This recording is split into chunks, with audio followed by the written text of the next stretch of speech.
Hi, so I want to speak about yoga. I'm very, very passionate about yoga, and it's been an amazing support in my life ever since I took my yoga teacher certificate. I believe it's 9 or 10 years ago, so it's been some time.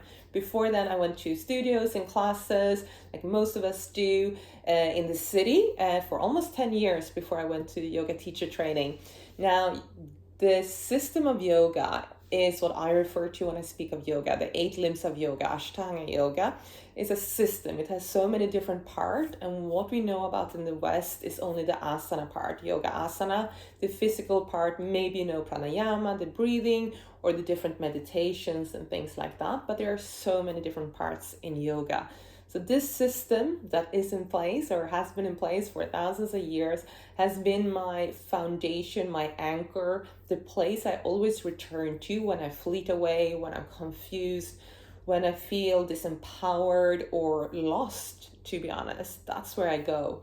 But what I wanted to speak about was yoga asana and how to use it the best way that I found so helpful, which is that whilst the yoga classes that you go to are super good for strength, coordination, balance, mobility, all of those things, what I love with the asana class, the practice, the physical part, is that this is your opportunity to step into the position of observation. So observing your body from a place of perspective.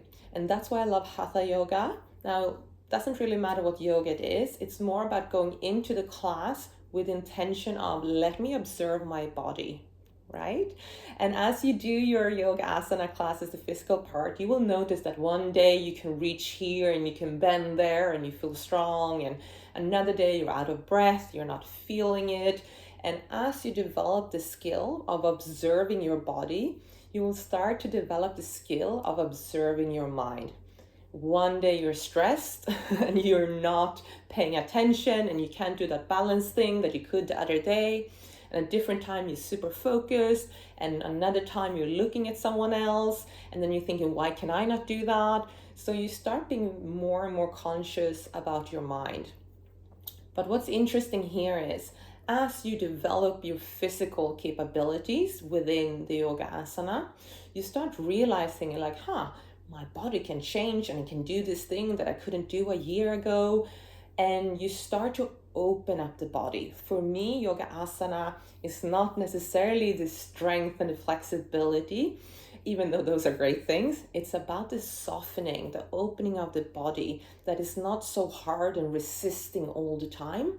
And as we open the body and we see all of these amazing things that we're building physically, our mind is opening, right? And we go, oh, wow, this is super cool. I can do this.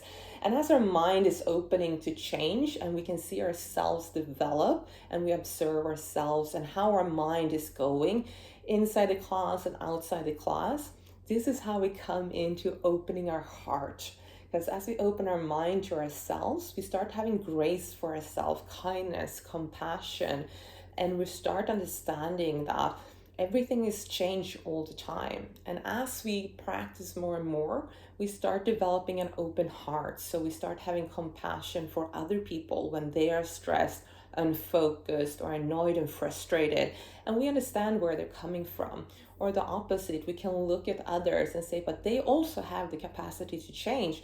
But it's an internal job. They have to go through it the same way you have gone through it in yoga asana class. So for me, the asana class, especially when I teach, is always about open your body, open your mind, and open your heart. This is the connection. And be the observer. Create that distance between you and what you're experiencing. The same way that you can sit and watch yourself, or stand or move and watch yourself and your body. That perspective is super powerful. So that is a little bit of thinking about how you can step into your asana class next time. And if you're interested in hearing more about yoga or any other topic that I cover, please let me know in the comments. Let's see what it is that you guys want to talk about. And also give us a like, a subscribe. Well, you know what to do. Thanks.